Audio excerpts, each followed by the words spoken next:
everybody. My name is Andrej Črnila. I'm a student of Faculty of Mechanical Engineering in Belgrade. Together with Jovan Mijatović and our mentor Aleksandra Stefanović, we made this presentation to show the HVAC solution for this house. I will begin with a little bit of general facts about the project. First of all, the climatic conditions and temperature in Dubai are very harsh, and because of the high temperatures and intense solar radiation, so our needs for cooling are quite significant. And the system needs to be very robust to work in these conditions. And in this slide we have a graph that shows the temperature for the November in this year. We chose this because we want to show how high the temperatures can go even in November. So it is 35 degrees highest temperature to I don't know, about 20, 25. So it is very difficult for the system to work in these conditions. Also, the highest temperatures are in June that are all around 40 degrees Celsius. So the system needs to have good regulation to adjust its capacity. I thought about speaking a little bit about comfort conditions, but as I can see, you are all experienced engineers, so I will not get into that. I will just list them. So the factors that that impact comfort conditions are temperature, temperature of air, temperature of the walls, relative humidity, speed of air, and amount of fresh air that is introduced into the room. Now the conditions that are set by the organizers of the project, we are awarded points for staying in certain limits for temperature in the room, relative humidity, and concentration of CO2. So if we stay between 23 and 25 degrees Celsius in the room, we gain all the points. If the temperature is a little bit lower or a little bit higher, so 21 to 23 degrees Celsius and 25 to 27 degrees Celsius, we get reduction in points. And if the temperature is below 21 and above 27, that we don't get any points. So we need to, and we don't know where the temperature or all the other factors will be measured. So we need to maintain temperature in the room very strictly in these conditions if we want to gain points. Now I will talk a little bit about how we chose the system that we chose. So in this slide we see a graph that we got from hourly analysis program from Carrier. And you can see that this is a graph for the month of June. We have the heat load for the typical day in June, and we calculated that the biggest heat load is at 3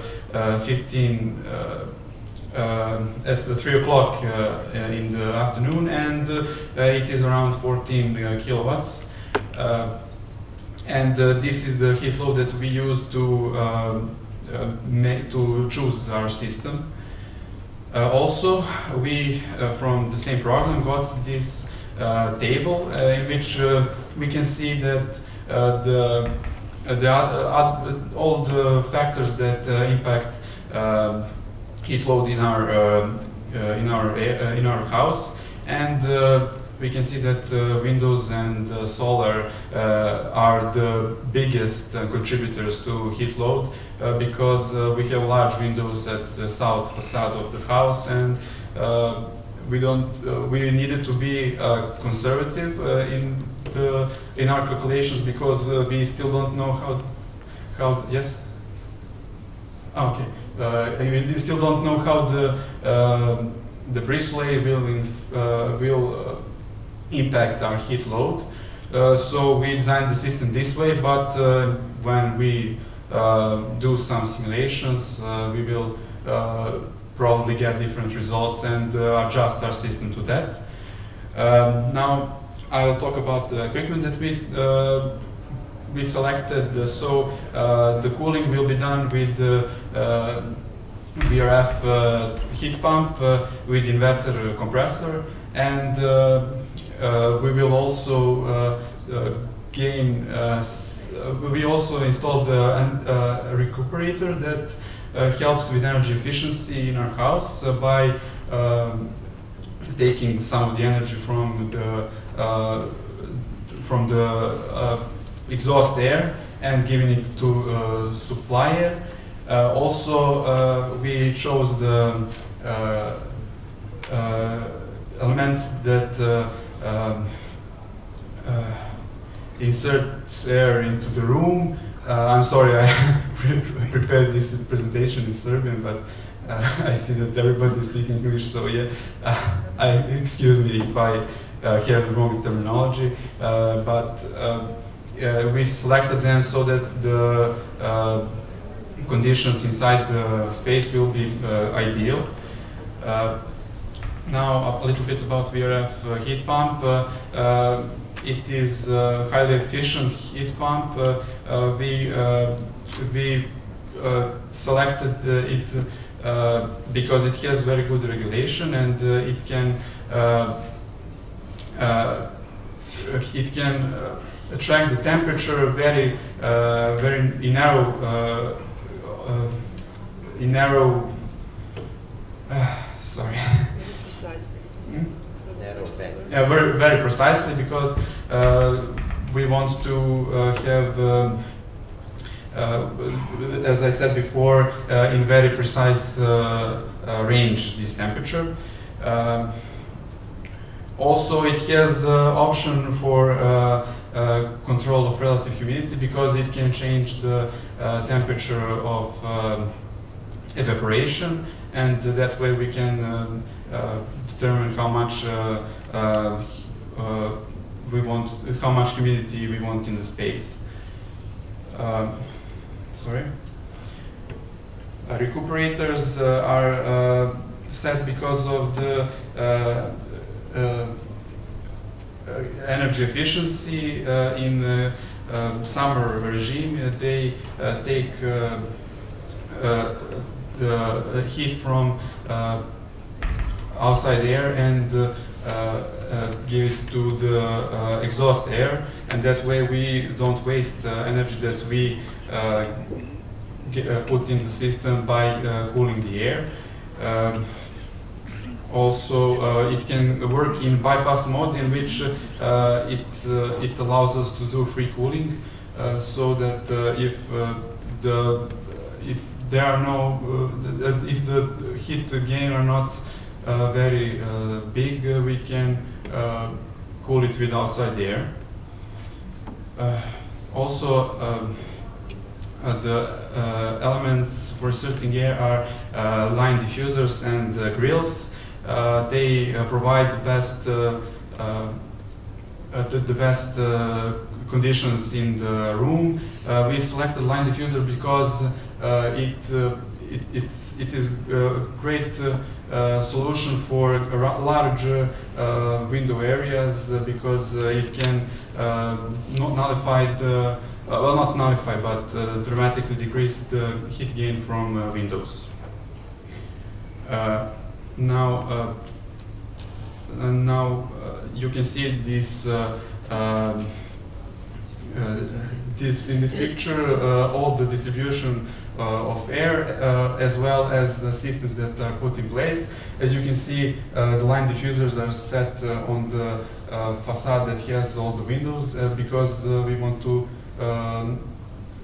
decrease that heat gain.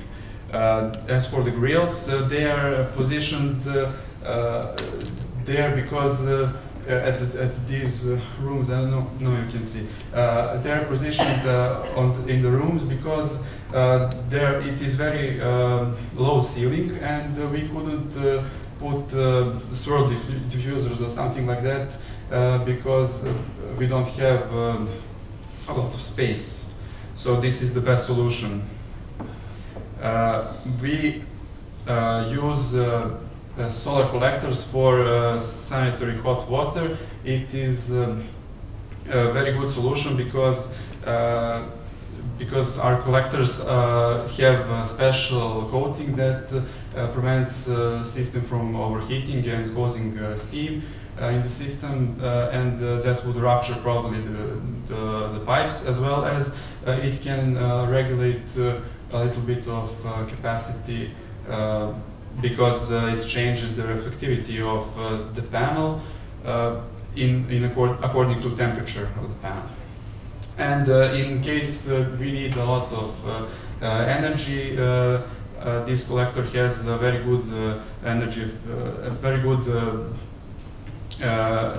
properties, so it is great solution. And here we put the schematic of that system. You can see the pump that circulates air. It is regulated, that circulates work medium. It is regulated by the difference in temperature in the reservoir, as well as the temperature that is coming from the solar collector. We have additional heater that will compensate if the solar collector cannot sustain the demand. This solution is, in our opinion, the best combination of functionality and affordability in this phase of the project. We are improving these solutions every day and working on them so that we can get the best solution at the show. We did several other systems. We explored several other solutions, such as solar. That solution is not suitable for this use because it uses a lot of water, and we need a lot of energy for it and a lot of space. So this is currently the solution that we chose. Thank you very much. I'm sorry if my English was